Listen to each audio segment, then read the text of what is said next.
Bienvenidas y bienvenidos a este su programa, Ya lo dijo la Corte, en el cual analizamos los fallos emblemáticos, las sentencias más relevantes del Tribunal Constitucional de México. En esta ocasión vamos a platicar con nuestros invitados del amparo directo en revisión 5461 diagonal 2021. Es una importante sentencia de la Suprema Corte que nos permite visualizar qué sucede cuando una institución bancaria, una institución del sistema financiero mexicano en un sentido amplio, pues entra en un concurso mercantil. Dicho de manera coloquial, pues ¿qué sucede cuando quiebra un banco? ¿No? ¿Qué sucede con los ahorradores? ¿Qué sucede con los depósitos que estaban a cargo de este banco? ¿Y en qué orden van a poder, en su caso, recuperar sus ahorros, sus inversiones, quienes habían confiado en esa institución financiera? Bueno, para entender el alcance de esta importante sentencia de la Suprema Corte, le doy la bienvenida al programa a Gilberto Nava. Gilberto, bienvenido a Ya lo dijo la Corte. Muchas gracias por la invitación, Miguel. Estoy muy contento de estar de nuevo. Ya lo dijo la Corte. De nuevo, exactamente, bien dicho, porque ya nos habías acompañado. Y Muchas también a Jessica Martínez. Jessica, bienvenida. Muchas gracias por la invitación, Miguel. Al contrario, es un gusto. Y empezamos contigo, Jessica, porque te quiero pedir que fueras tan amable de contarnos cómo es que llega el asunto a la Corte, o sea, cuál es el contexto fáctico, cuáles son los hechos y cómo llega el asunto a conocimiento del Tribunal Constitucional. Por favor. El asunto inicia en el año 2020. El Instituto para la Protección al Ahorro Bancario, conocido como IPAB, realiza una solicitud de declaración de liquidación judicial de una institución de banca múltiple. En este caso conoce un juez de distrito, el cual emite o dicta una sentencia en donde se inicia precisamente este proceso de liquidación judicial de esta institución de banca múltiple, y el IPAB, como liquidador judicial, realiza una lista provisional de las personas que tienen el carácter de acreedores. Posteriormente, realiza una lista definitiva de estas mismas personas que tienen el carácter de acreedores, la cual le presenta al juez de distrito. El juez de distrito emite una sentencia de reconocimiento, graduación y prelación de créditos. Ahora bien, inconforme con esta sentencia, uno de los ahorradores promueve una demanda de amparo directo, de la cual conoce un tribunal colegiado, el cual niega la protección constitucional y, por lo tanto, el quejoso y ahorrador decide plantear un recurso de revisión. Asimismo, el IPAB, como tercero interesado, plantea un recurso de revisión adhesiva, de los cuales conoce la Corte en términos del artículo 107 constitucional y 81 de la Ley de Amparo. ¿Y cuál es el argumento? ¿Por qué vienen a la Corte ellos? ¿Por qué se inconforman? Realmente se inconforman con el artículo 241 de la Ley de Instituciones de Crédito, en particular precisamente con la graduación y la prelación que establece ese artículo, toda vez que argumentan que no existe una razón válida para el grado y la prelación que les tocó, que es inferior respecto de otro tipo de acreedores, en particular del IPAB. Dicen, hay otros que van a cobrar antes que yo. Exacto. Y sí. Eso, pues no es... Sí, no existe una razón. No existe una razón. Sí, exacto. Viola el principio de igualdad, precisamente. Eso es. Cuando hablas de liquidación judicial, Jessica, más o menos podremos decir que es una quiebra.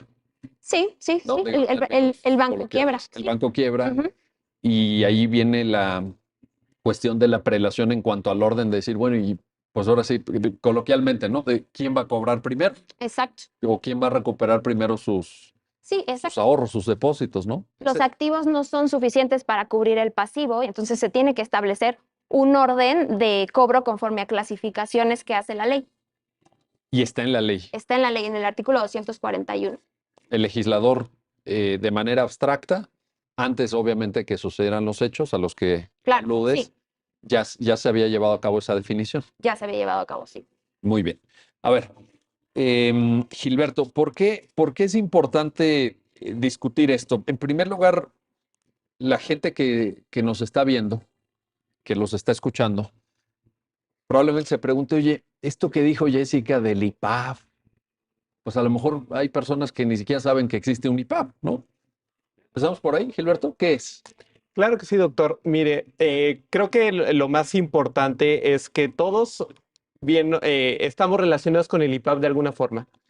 Todas las personas que tengan acceso a una tarjeta de débito especialmente, los invito a que vean su estado de cuenta que les llega mensualmente y regularmente las cuentas de ahorro, que son las que son más accesibles para la gente, ya que no implican un crédito, sino simplemente ahí tienen depositado el dinero que tienen ahorrado. En la última parte, regularmente dice, este producto se encuentra garantizado por el IPAF. Es cierto. Y tiene un logotipo en color verde que dice IPAF. Ahora, ¿qué es el IPAF? El IPAF significa Instituto para la Protección al Ahorro Bancario, el cual está previsto en la ley de Protección al Ahorro Bancario. Ello surge en 1995, tras el error de diciembre que todos conocemos de 1994, que fomenta una crisis económica muy fuerte en México. Ahí surge la idea de crear un sistema de protección al ahorro bancario. ¿Cuál es la idea?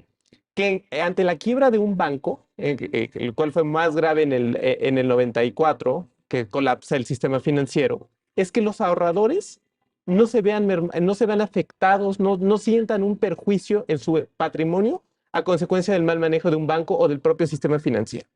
Entonces, el IPAF es un órgano descentralizado de la Administración Pública Federal, es decir, no está dentro de las propias secretarías de Estado. Sí cuenta con una junta de gobierno en la cual está representado el gobierno federal, pero no depende del gobierno federal, es descentralizado y su objetivo es proteger los ahorros de las personas. Ante la quiebra de un banco, lo que va a hacer el IPAF, y si un cuentaviente, una persona que tenía sus ahorros en un banco, advierte que va a quebrar el banco, el IPAF inmediatamente cubre los ahorros. Ahora, aquí creo que es importante una precisión. No va a cubrir todo lo que tenía ahorrado una persona en su cuenta de ahorro. El artículo 11 de la ley del IPAF establece que únicamente cubrirá hasta 400,000 unidades de inversión. ¿Unidades de inversión? A ver, ¿qué es una unidad de inversión, Gilberto? Las unidades de inversión están previstas, son calculadas por el Banco de México, en la cual está indexado el peso mexicano con la inflación. Es decir, por ejemplo, Miguel, si tenías 1,000 pesos en tu cuenta de ahorro, esos 1,000 pesos hace 10 años no tienen el mismo valor que lo que tienen hoy. ¿Qué significa eso? Antes con 1,000 pesos podíamos comprar muchísimas cosas. Tal vez podríamos cubrir nuestra despensa. Pero esos 1,000 pesos que teníamos hoy probablemente no nos alcanzan ni para una cuarta parte de una despensa. O sea, calculado te refieres nominalmente. O sea, 1,000 contra 1,000. 1,000 de hace 10 años a 1,000 de ahorita. Así es, Miguel. Sí. 1,000 pesos de hace 10 años no valen lo mismo que hoy. Correcto. Entonces, el Banco de México lo que trata de hacer al crear las unidades de inversión es que tus ahorros, los ahorros de la gente, tengan el mismo valor, que tengan el mismo poder adquisitivo. Que a lo mejor si esos 1,000 pesos me alcanzaba para una despensa hace 10 años, hay que sumarle a la inflación que hemos tenido esos 10 años y a lo mejor esos 1,000 pesos ahora son 1,500, 1,600, 1,700. Números más, habría que hacer el cálculo preciso de la inflación, pero esta unidad nos permite conservar el valor adquisitivo de nuestro dinero. Entonces, el IPAF por eso va ajustando diariamente el valor de esas unidades de inversión. Insisto, las calcula diario. Hoy aproximadamente una unidad de inversión equivale a 7.43 pesos. 7.43. Digo, para darnos una idea, ¿no? A ver, para ponerle números. Ok, y entonces, ¿cuánto cubre el IPAF para cada ahorrador? Decías. La ley establece 400,000 unidades de inversión por 7.43, son aproximadamente 2,900,000 pesos, 3 millones, va a ir variando. Lo cerramos en 3 millones. Lo cerramos en 3 millones. Oye, y una pregunta, porque seguramente quienes nos están viendo ya se están haciendo esta pregunta en sus casas. Para todos o sea, si uno tiene en el banco A o en el banco B o en el banco C, ¿esto aplica para todos los bancos? Sí, El sistema financiero mexicano. Sí, es una pregunta muy importante, Miguel, porque un banco, para poder actuar como institución de banca múltiple, requiere una autorización. Requiere una autorización de la Comisión Nacional Bancaria y de Valores, y esta comisión lo que hace es verificar que estas instituciones de banca múltiple cumplan con ciertos requisitos para poder operar como tal. ¿Qué hacen los bancos? Los bancos esencialmente tienen operaciones activas y pasivas. Pasivas son la captación de recursos. ¿Cómo? Principalmente a través de los ahorradores, de los inversionistas. ¿Y qué hacen con ese dinero? Lo prestan. Lo prestan a través de operaciones activas, dan créditos, dan hipotecas, dan tarjetas de crédito que mucha gente en este país las usa. Y, bueno, eso implica un riesgo, porque estás captando dinero de alguien más para prestárselo. Entonces, uno de los requisitos para poder realizar este tipo de operaciones de riesgo para los ahorradores es cubrir sus cuotas frente al IPAB.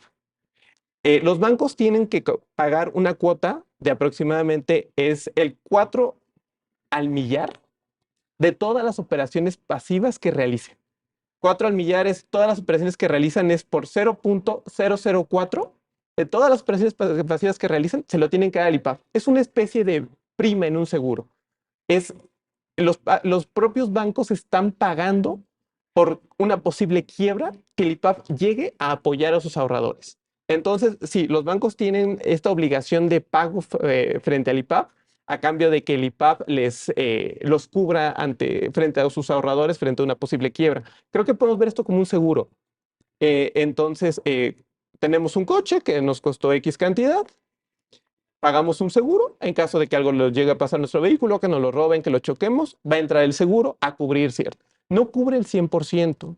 Realmente ningún seguro nos va a cubrir el 100%. O por lo menos yo no tengo noticia de que un seguro nos cubra el 100%. Alguno habrá. Alguno habrá probablemente.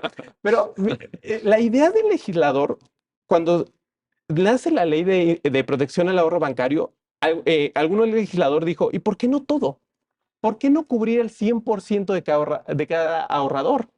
Y la discusión que surgió fue, no podemos cubrir todo porque creamos un incentivo perverso al banco. Puedo hacer lo que quiera, total, hay un seguro que va a venirme a cubrir en caso de que quiebre. Entonces, y también es la idea de los seguros, que nos cubren el 90%, que nos cubren el 75%, el 80%, para que no andemos manejando como locos de que no importa qué le pase a mi coche, yo no voy a tener ninguna pérdida. Ese es más o menos el panorama general de cómo funciona el IPAB y los productos garantizados que tiene. Una última precisión es que no todos los productos que ofrecen los bancos están protegidos por el IPAB. O sea, el artículo 46 de la Ley de Instituciones de Crédito establece únicamente cuáles son. Y solamente nos va a cubrir, en caso de la quiebra del banco, los depósitos bancarios, es decir, cuentas de ahorro, ya sea que están invertidas a la vista, a un determinado plazo, previo aviso, y algunos tipos de préstamo. Pero no va a cubrirnos operaciones de alto riesgo, operaciones en la bolsa, operaciones que sí implican una fluctuación donde hay un riesgo a cambio de una mayor ganancia. Ese tipo de productos no van a estar cubiertos por el IPAB. Únicamente depósitos bancarios, especialmente las cuentas de ahorro. Lo cual tiene su lógica porque se dirige a proteger a un cierto tipo de participantes en el mercado financiero que pudieran, digamos, ser jugadores más pequeños o menos informados, tal vez. El ahorrador promedio, vamos. No el jugador sofisticado que tiene asesores de bolsa y que busca productos más estructurados, por ejemplo. Creo que respondería a esa lógica. Exactamente, Miguel. O sea, la idea es proteger a un ahorrador promedio que tiene sus ahorradores, que tiene sus ahorros en un banco, proteger que, como dices, tal vez no tiene la expertise de cómo funciona el sistema financiero, lo único que hace es ahorrar, depositar y retirar su dinero. Ante una posible quiebra, el IPAB va a entrar a cubrir esos. Y que probablemente en la mayor parte de casos, al menos en México, no llegue a la cantidad de los 3 millones de pesos. No sé cuántas personas en México, en el sistema financiero mexicano, tengan en esa lógica de depositar y retirar 3 millones de pesos. Probablemente no sean muchos. No, realmente se trata de las 400,000 unidades de inversión en la ley están calculadas sobre una media. Es decir, esta cantidad va a cubrir no tengo el porcentaje preciso, pero va a cubrir un alto porcentaje de los ahorradores. Precisamente porque nadie o muy pocos superan los 3 millones de pesos. Exactamente. Oye, Jessica, déjame regresar contigo para esto. El orden. ¿Por qué el orden de prelación importa a la hora de acudir a una liquidación judicial?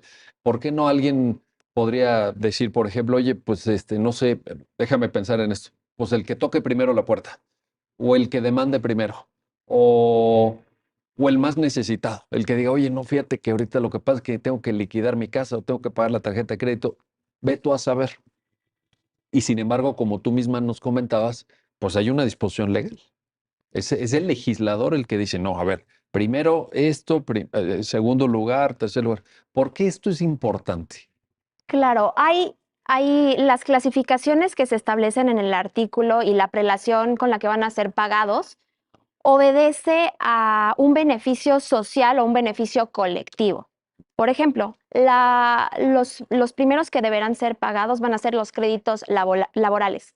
Históricamente, México tiene una tradición de protección a los derechos laborales, ¿no? Por ejemplo, ellos serían los primeros. Posteriormente serán pagados los gastos normales, así están denominados. Se refiere a todos aquellos gastos de mantenimiento y administración de los bienes del patrimonio de esta institución bancaria. Posteriormente serán pagados los créditos con garantía o gravamen real, Ujú. que tienen cierto derecho respecto de un bien Cuando identificado. decimos gravamen real, decimos que hay que hay un bien inmueble que garantiza el crédito, Sí, podría ser una hipoteca, por una ejemplo. hipoteca, ¿no? Ujú.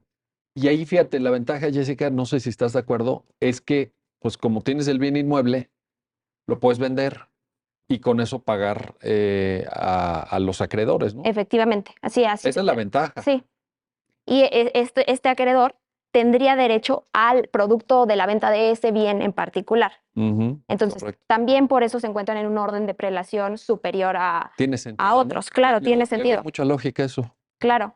Posteriormente vendrían otros créditos laborales distintos de los establecidos en el artículo 123 constitucional. Ujú. Y posteriormente vendría ya en el supuesto que se trata en este amparo directo en revisión, que son los créditos derivados del pago de obligaciones garantizadas, que son estas que nos hacía favor de comentar Gil, que son depósitos, créditos, préstamos. Ahí es donde entra esta lógica de las UDIs y Exacto, hasta el límite. hasta el tope de las 400,000 UDIs, ¿no? Exacto. ¿Ese sería el supuesto? Ese sería el supuesto hasta el límite que viene establecido en el artículo 6 de la Ley de Protección al Ahorro Bancario. Ok. Y posteriormente, en una clasificación inferior, se encuentra el saldo de aquellos créditos que no alcanzaron a cubrirles con estos 400,000 UDIs.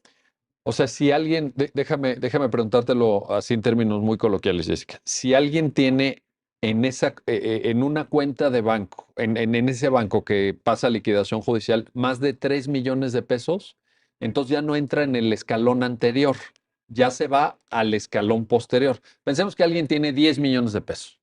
Entonces, a lo mejor 3 te los cubre el IPAB y los 7 ya te vas al siguiente escalón. Precisamente Quiere así. decir esto que todos los activos tienen que alcanzar primero para liquidar lo cubierto por el IPAB y luego vienen El saldo, sí, claro, el saldo que remanente, exacto, digamos, de, el remanente exacto que no fue pagado o cubierto y vendrían en un escalón, podríamos decirlo, o sea, tienen que esperar. tienen que esperar, sí, ¿Y luego efectivamente. qué viene, Jessica? Luego vienen los créditos derivados de otro tipo de obligaciones. Mm. O sea, realmente el supuesto del amparo directo en revisión, que es el 5461, Sí. vendría en un orden de prelación entre el cuarto y el quinto, ¿no? El supuesto en particular que se... Ahora, lo interesante, creo yo, es que las personas que te están escuchando, Jessica, entiendan cuál es la lógica de este orden. Y me gusta mucho esta mención que haces, la sentencia también la incorpora, evidentemente, de que este orden al inicio, pues lo que busca es más bien una protección social digamos, darse cuenta que no todos los participantes en el sistema financiero mexicano obedecen a la misma lógica o tienen la información suficiente para tomar decisiones con fundamento, porque a veces, pues estos productos, por ejemplo, en el propio 241, ¿no? De la ley de instituciones de crédito, pues se habla de créditos derivados de obligaciones subordinadas preferentes.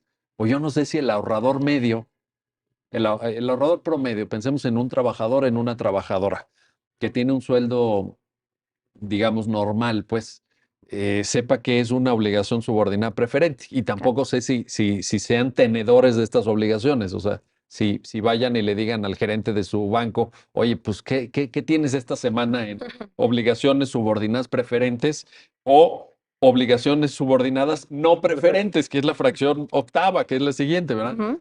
Probablemente no sea, creo yo, la mayoría, ¿no? Sí, no, definitivamente los escalones que están establecidos o las clasificaciones que están establecidas y previstas en el artículo 241 obedecen a un beneficio colectivo, en beneficio de la sociedad. Y efectivamente no todos tienen acceso a los mismos conocimientos y a las mismas herramientas.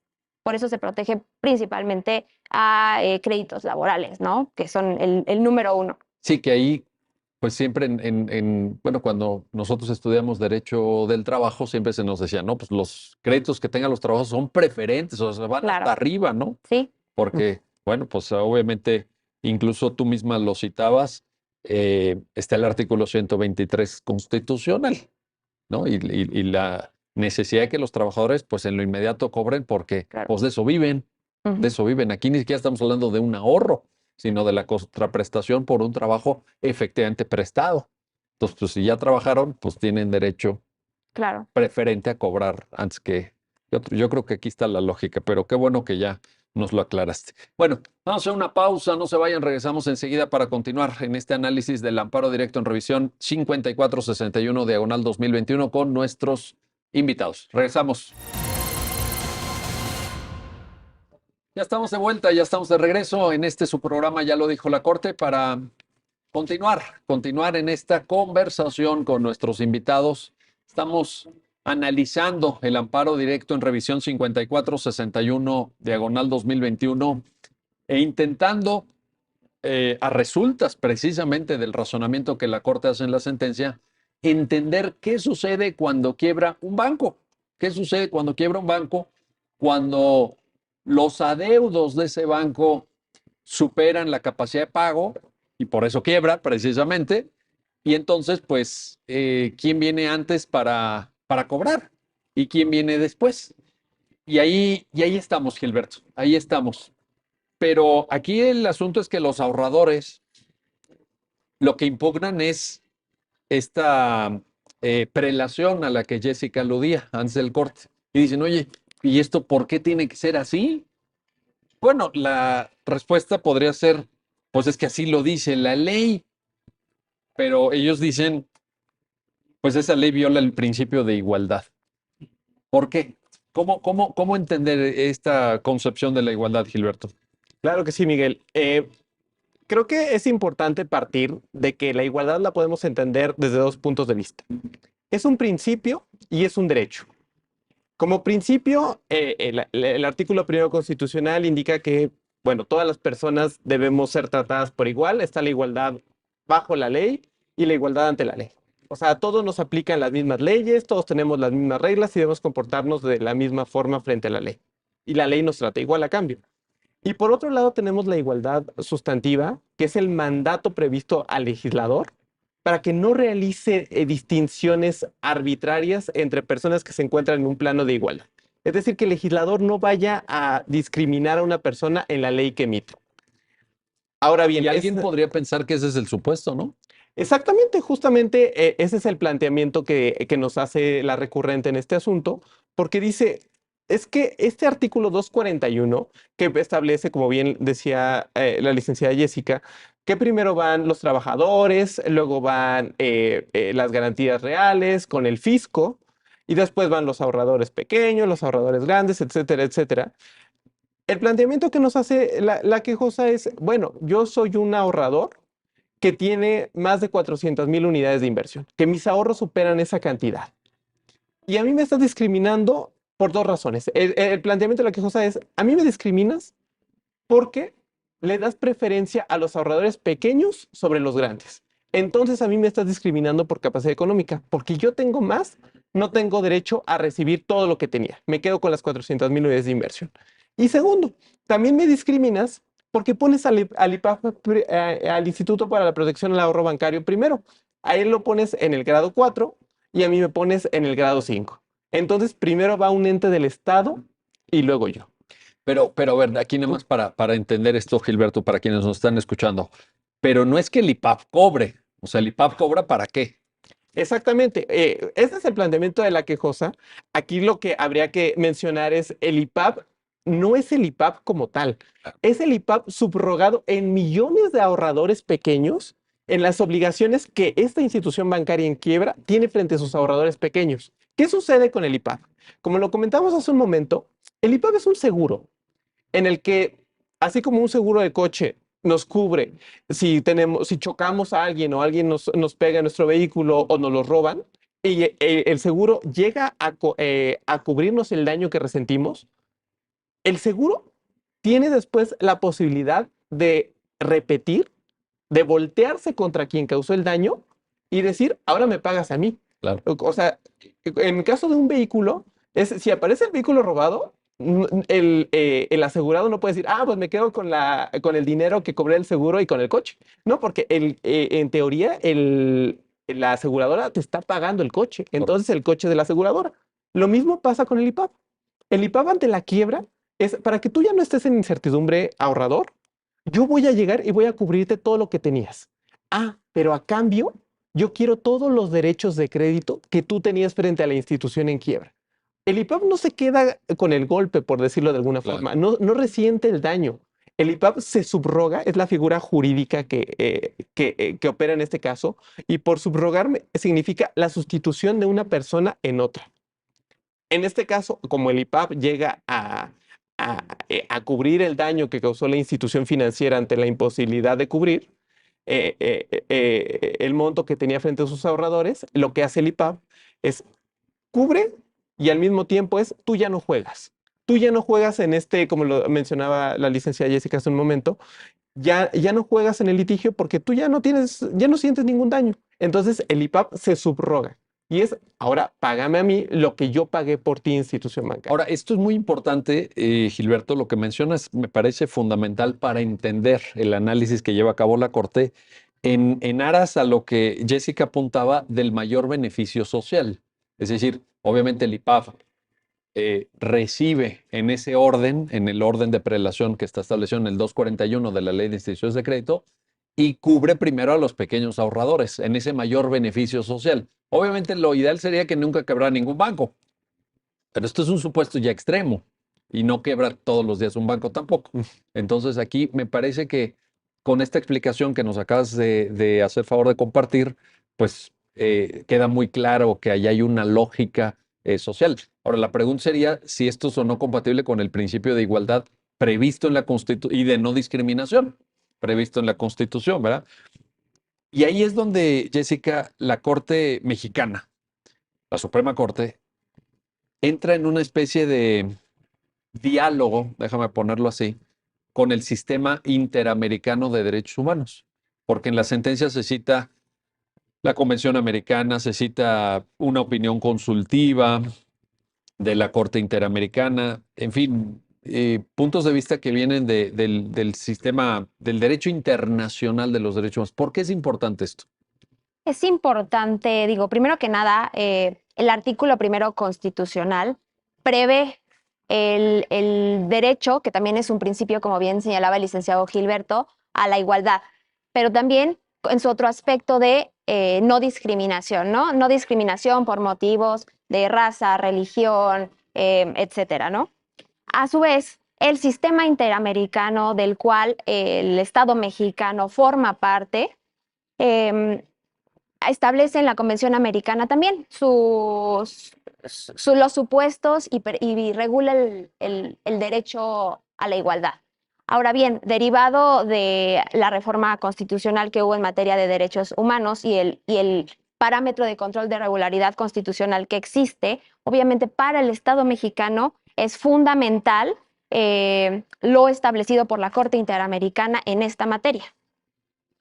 Y ahí la Corte Interamericana, recuerdo que la sentencia menciona que es el principio de igualdad y no discriminación una norma absolutamente vinculante, ¿verdad? Esto que llaman jus cogens, ¿no? Efectivamente, es una norma jus cogens que no admite acuerdo en contrario y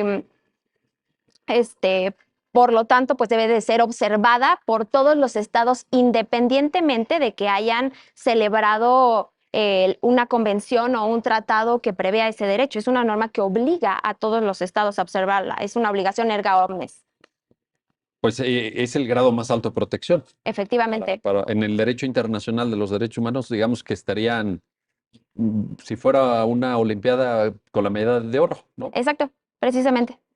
Bueno, ahí está la cuestión. Ahora, Gilberto, nos estabas platicando antes. Entonces, principio de igualdad y también derecho a la no discriminación, ¿no? Y la proyección de todo esto en el ordenamiento jurídico. ¿Faltaba algo para entender esto de la igualdad? Sí, a mí me gustaría agregar que, bueno, repitiendo un poco lo que ya había comentado, es la igualdad material, Ujú. entiéndase como un mandato al legislador de no hacer distinciones entre personas iguales. Si son dos personas iguales, trátalas igual. Es un mandato dirigido específicamente al legislador de no discriminar en la ley que emita sobre algún punto. En este caso, la recurrente justamente alega eso. Es, oye, el legislador me está discriminando, oye, Suprema Corte, el legislador me está discriminando porque yo soy igual que el resto de los ahorradores y me estás dando un trato diferenciado. El argumento de la quejosa es esencialmente yo soy una ahorradora que tiene más de 400,000 unidades de inversión y me pasas del grado 4 al grado 5 de prelación que ya comentamos. Y además me estás discriminando porque yo soy más pequeño, por decirlo de alguna forma, que el Estado mexicano. El IPAB es una institución pública, al final de cuentas, o un órgano descentralizado, pero a fin de cuentas es público. Y pones primero al Estado y luego me pones a mí. Al respecto, cabe precisar que para que haya una discriminación, el primer paso para analizar que un trato diferenciado entre dos personas iguales se considere discriminatorio, debemos de partir, aunque suene redundante, que las personas son iguales. Si las situaciones de hecho o las personas no se encuentran en una situación similar, no podemos hablar de discriminación, porque el propio principio de igualdad profesa que hay que tratar igual a los iguales y desigual a los desiguales. Esa vieja fórmula aristotélica, ¿verdad? Exactamente. Entonces, la idea de una violación al principio de igualdad implica que tú seas igual y te traten de forma distinta. Pero eso está, creo yo, Gilberto, no sé si coincidimos aquí en el artículo primero, párrafo primero de la Constitución, ¿no? Es decir, la lógica de que tengamos derechos humanos es que los tengamos todos. Por eso son derechos humanos. Sí, eso es importante precisarlo, porque el propio artículo primero no podrás distinguir y nos enumera varias categorías, por género, por preferencia sexual, por creencia religiosa, No, pero me refería al párrafo primero, porque esa referencia es en el párrafo quinto, la no discriminación. En el párrafo primero nos dice la Constitución, todos tienen derechos humanos. ¿Por qué? Pues porque somos personas. Y la lógica de un derecho humano es que sea universal, que sea para todos. Luego viene la no discriminación y ahí es donde se proyecta el principio a lo que tú decías. No trato desigual en la ley, es decir, el legislador pues que haga bien su trabajo, ¿verdad? Que no distinga donde no cabe distinguir, y trato igual en la aplicación de la ley, que también cuando aplicamos la ley, pues no digamos, híjole, vamos a resolver primero los casos aquí en la corte de gente que mida más de 1,80. ¿No? Oye, pero ¿cómo? ¿Por qué? ¿O qué? ¿No? Exacto. Ese sería una discriminación en la aplicación de la norma. Ahí está la cuestión y el debate. Sí, el debate se centra en que todas las personas, insisto, el planteamiento de la recurrente es ¿por qué a mí me tratas diferente cuando soy igual a otra persona? En este caso, no pone la recurrente un derecho humano distinto a la igualdad, porque como bien mencionabas, Miguel, no dice el derecho a la educación, yo sí lo tengo y yo no, ella lo tiene y yo no lo tengo. O sea, no hay un derecho humano de por medio. Ella lo que dice es, en esta situación específica de instituciones de crédito, de ahorradores, a mí me tratan diferente. Sí. Y eso implica una violación directa al mandato previsto en el artículo primero constitucional, que si bien tengo los mismos derechos que los demás, yo los ejerzo de forma diferente. Yo tengo el derecho a la igualdad, yo tengo derecho a recuperar mis ahorros, pero hay alguien que va alguien va antes que yo. Y eso a mí me está discriminando. Entonces, lo que analiza la sentencia es si está justificado o no que se ponga en un primer nivel a los pequeños ahorradores y al IPAP, y en un segundo nivel, que es el quinto, a los ahorradores grandes. Ahora, una cuestión que es importante para analizar si un trato diferenciado es discriminatorio es que las dos personas se encuentren en una misma situación jurídica. Te pongo un ejemplo. Hay un precedente que también se cita en esa sentencia, que es el amparo directo en revisión 1259/2018. En ese asunto, la quejosa lo que planteaba es: a mí me están discriminando porque no me dan los mismos beneficios a una arrendataria de casa-habitación que a una arrendataria industrial. Y lo que se dijo en la sentencia es que no eres igual. No está en la misma posición jurídica una persona que renta una casa para sobrevivir que una persona que la renta para hacer un negocio. Y lo que dijo la Corte es: si no pasas ese primer paso de que las personas se encuentren en una misma situación jurídica, y si no igual, por lo menos equiparable, ya está justificado un trato diferenciado.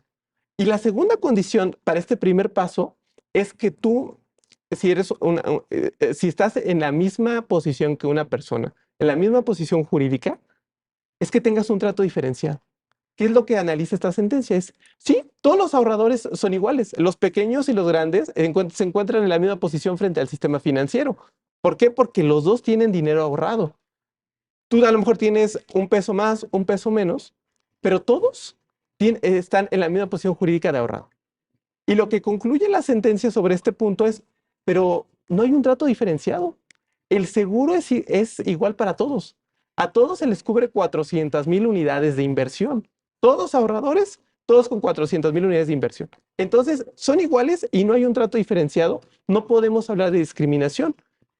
Entonces, es más, ni siquiera podemos hablar de un trato diferenciado. Ahora bien, también es importante precisar que el segundo planteamiento es que el IPAP se pone antes. Pero al final, el IPAP, y como ya lo había comentado, eso es una máscara diferente de los mismos ahorradores. Entonces, no podemos hablar de discriminaciones ni trato diferenciado entre los mismos ahorradores. Todos están en la misma posición jurídica y a todos se les da el mismo trato en el seguro. Entonces, ese es el planteamiento que subsiste en estas sentencias respecto al principio de igualdad. Importantísimo, importantísimo, porque creo que es la columna vertebral, precisamente tanto de los planteamientos de la parte recurrente como de la propia Suprema Corte. Bueno, vamos a hacer una pausa, no se vayan, regresamos enseguida para continuar en esta conversación sobre el amparo directo en revisión 5461/2021. Regresamos.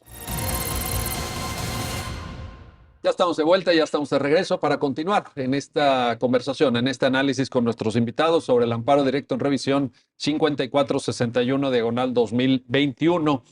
Y regreso contigo, Jessica, para plantearte un tema que puede parecer un tema muy técnico, puede parecer un tema más de abogadas, de abogados, pero bueno, pues está en la sentencia y me parece también importante. Tiene que ver con la metodología de análisis, la metodología empleada por la Corte. A veces la Suprema Corte elige una metodología argumentativa basada en el principio de proporcionalidad, que sé que es algo muy sofisticado y que nos gusta, en fin, a los que estudiamos derecho, etcétera.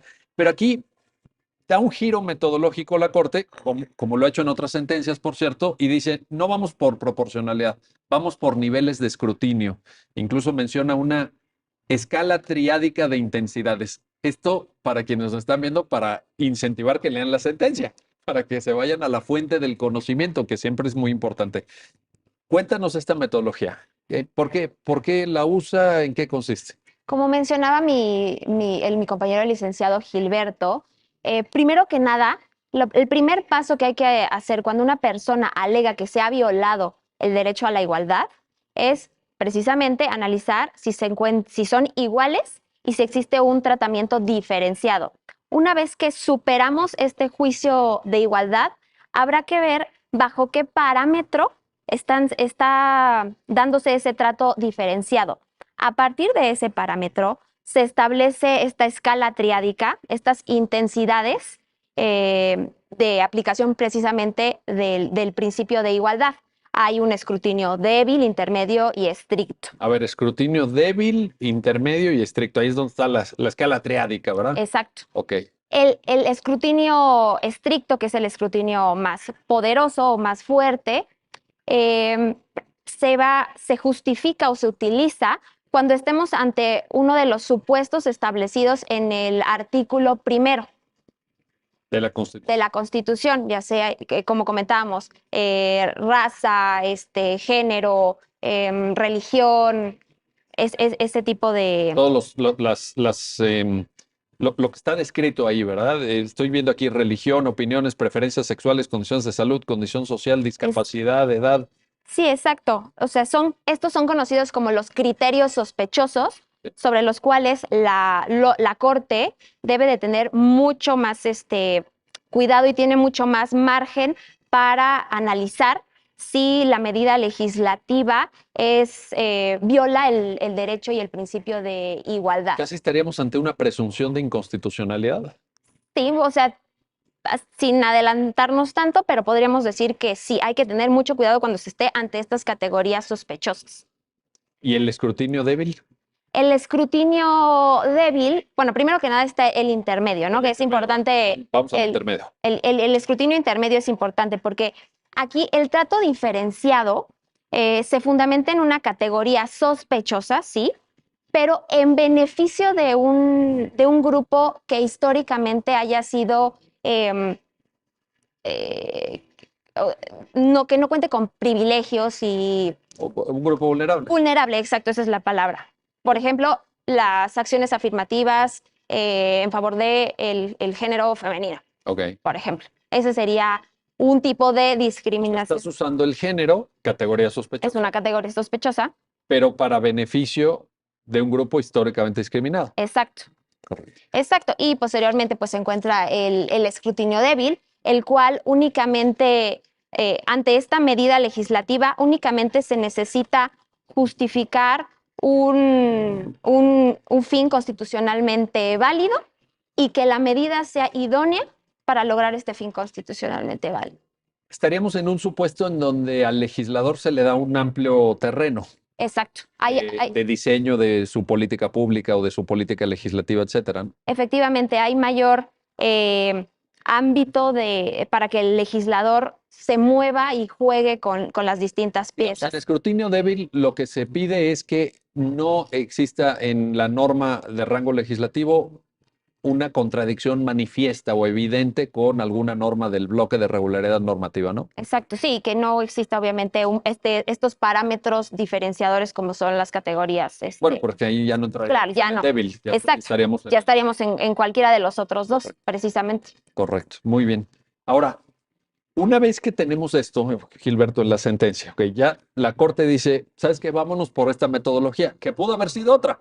Pero bueno, aquí la Corte elige esta, ¿no? Es que es un debate abierto. Es un debate abierto entre posturas de pensamiento jurídico.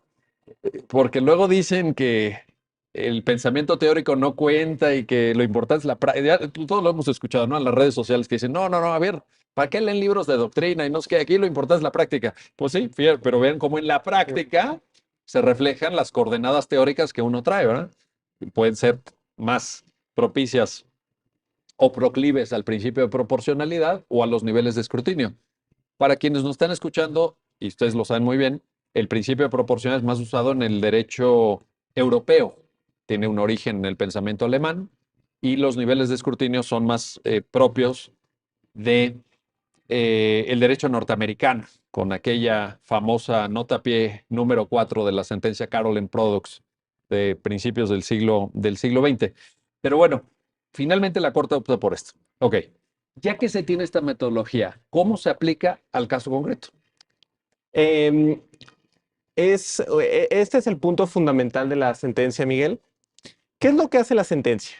Como bien lo decía la licenciada Jessica hace un momento, lo primero es analizar si las personas... la igualdad siempre se predica respecto de algo. Sí. Cuando alguien aduce una violación al principio de igualdad, debes de tener un parámetro de comparación. ¿Me están discriminando? ¿Me están tratando diferente respecto a qué? Es lo que hace la quejosa y lo hace su argumento que al final es desestimado. Me parece que es un argumento que sí hace dudar, por lo menos en un primer momento, decir, sí presenta un parámetro de comparación y dice, yo ahorrador grande, me están discriminando respecto al ahorrador pequeño. Siempre se predica respecto de algo. No podemos decir, me están discriminando. En No, abstracto, en abstracto. así No. en el vacío. Sí, no podemos decir eso. Me están discriminando respecto a X situación. Ella pone ahorradores grandes, ahorradores pequeños y el Instituto para la Protección al Ahorro Bancario y a los ahorradores grandes. ¿Qué es lo que dice la Corte respecto a este planteamiento? Lo primero que dice es, a ver, el IPAP realmente no juega en esta relación como institución pública. Lo que pasa es que se subroga. Como lo platicábamos hace un momento sobre los seguros, el IPAP llega y cubre a los ahorradores hasta por el monto que tenían ahorrado, 400,000 unidades de inversión, y se subroga. Entonces, ¿qué es lo que en realidad plantea la quejosa? Es ahorradores contra ahorradores. Me están discriminando respecto a ahorradores de mi misma categoría. Entonces, ahí se cae el planteamiento que nos hace la quejosa, porque en realidad su planteamiento no es respecto de alguien diferente, no es respecto de una situación fáctica diferente. Todos los ahorradores están iguales.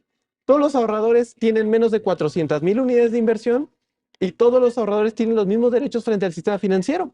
Entonces, ahí la Corte desestima el primero de los argumentos. Al final, el IPAP es un ahorrador más. No como tal, pero es una cara diferente de los mismos ahorradores. Entonces, pues no se está predicando respecto de alguien más. Entonces, ahí se desestima el primero de los argumentos. Y el segundo planteamiento, lo que hace la Corte es decir, bueno, sí podríamos tomar como que se está discriminando en función de la capacidad económica. Primero, los pequeños, los que tienen menos de 400,000 unidades de inversión, y luego los grandes, quienes tengan ahorrado más de esa cantidad. ¿Y qué es lo que hace la Corte? Decir, bueno, si hay una situación fáctica diferente, porque a lo mejor el ahorrador A tenía 10 millones de pesos, el ahorrador B tenía 5 y el ahorrador C tenía 2,500,000, que está cubierto por el IPAP. Lo que la Corte hace es, bueno, pues si hay un trato diferenciado en realidad, o sea, todos los ahorradores están en el mismo plan fáctico, todos son ahorradores, todos tienen los mismos derechos. Pero se está discriminando, se está dando un trato diferenciado en función de la protección que se le da a los grandes y a los pequeños, y la Corte arriba a la conclusión de que no, porque a todos se les cubre la misma cantidad. A todos se les cubre 400,000 unidades de inversión, aproximadamente 3 millones de pesos. Más bien, la Corte lo precisa en los últimos párrafos de la sentencia, es la quejosa en realidad no se duele, no argumenta una discriminación. Lo que argumenta es que el monto tal vez no fue suficiente para ella y que quería un trato diferenciado. Tal vez el planteamiento al final de la quejosa lo que quiso decir es, me estás tratando igual cuando yo soy desigual. Los 400,000 UDIs estaban en el artículo En el 6, ¿verdad? artículo Habías dicho de sexto. la ley del IPAB. 11, el artículo. Cierto. Es materia de impugnación, ¿no? No fue materia de Que solo es el 241 de la ley de instituciones de crédito. Exactamente. Entonces, la Corte desestima este argumento por novedoso, porque en realidad ella lo que decía la quejosa es insuficiente. Me estás Sí. tratando igual, me estás tratando igual cuando somos diferentes. Yo merecía una protección mayor. Pero eso está en ese artículo 11. Exactamente. Y eso no lo impugnó. No. Dice, oye, ¿por qué no, en vez de 400,000 unidades de inversión, ¿por qué no son 2 millones de unidades de inversión? Bueno, Sí, y bueno, las 400,000 unidades de inversión están calculadas, como lo comentamos hace un momento, sobre una media. ¿Cuánto tienen si sumamos todos los ahorradores que hay en el sistema financiero mexicano de todos los bancos? ¿Cuál es más o menos un promedio en el que quepan todos? Y ese es por eso las 400,000 unidades de inversión. O sea, insisto, tampoco es factible cubrir tanto, ni todo, porque se crea un incentivo perverso en el sistema financiero. claro. Si vemos que le decimos a los bancos, banco, tú no te preocupes. Si llegas a quebrar, yo IPAP voy a llegar y voy a cubrir todo. Entonces, Los bancos, se meten a correr riesgos, pues sí, cualquier área con tal de obtener más beneficio, pero con operaciones financieras más arriesgadas, ¿no? exactamente, va a haber operaciones financieras más arriesgadas y probablemente la Comisión Nacional Bancaria, que es el órgano encargado de supervisar que los bancos cumplan con sus obligaciones, les va a revocar la autorización. Y eso va a llevar a una segunda crisis como la que tuvimos en 1995, en la que no queremos ver a los bancos quebrando. Ahora, me hace mucho sentido lo que dices. Me parece que lo explicaste de manera muy luminosa porque al final el legislador tiene que dejar cubiertos y protegidos a los ahorradores promedio. Por ejemplo, si alguien llega y dice, oye, es que yo tenía en ese banco que quebró 200 millones de pesos y pues tú me estás cubriendo 3 millones.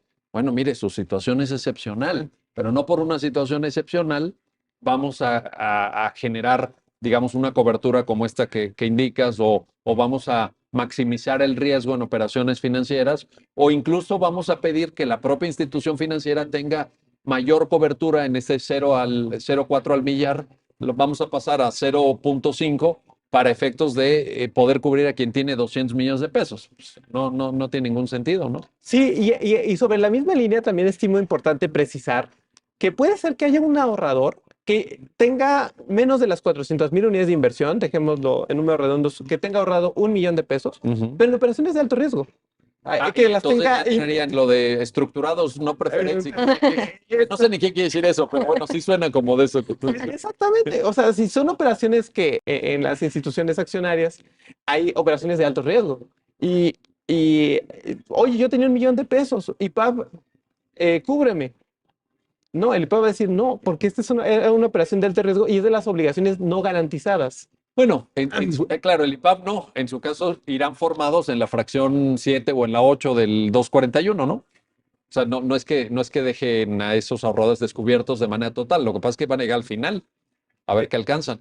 Exactamente. Sí, Pero el IPAB no, precisamente. el IPAB no se hace cargo. No. No. El IPAB solamente se va a hacer cargo de lo previsto en el artículo 46 de la Ley de Instituciones de Crédito, que son depósitos que podemos entender básicamente como ahorros. Oye, una última cuestión, casi nos queda un minuto de programa, Gilberto, pero esto es muy importante. A ver, para quienes te están escuchando y te están viendo, no creo, debería quedar la imagen o el mensaje de que un ahorrador que tenga más de 3 millones de pesos frente al sistema financiero mexicano está descubierto por el exceso de esos 3 millones, ¿cierto?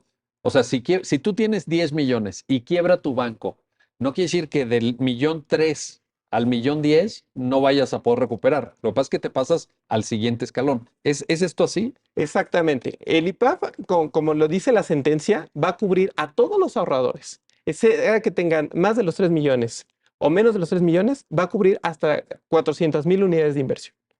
Ahora, ¿qué pasa con la diferencia? Como bien dices, Miguel. Hay un ahorrador que tenía 10 millones de pesos. Lo único que va a pasar es que el IPAB no va a cubrir esa diferencia, pero este ahorrador siempre tiene la posibilidad de tomar las acciones legales que considere pertinentes contra la institución bancaria en quiebra y pasar al siguiente, como bien lo decías, al siguiente nivel de prelación en la lista de acreedores. Mas no significa que no vaya a recuperar todo. Significa que el IPAB no va a cubrir esa parte, que pasa al siguiente escalón y que puede ir directamente con el banco a reclamar la diferencia.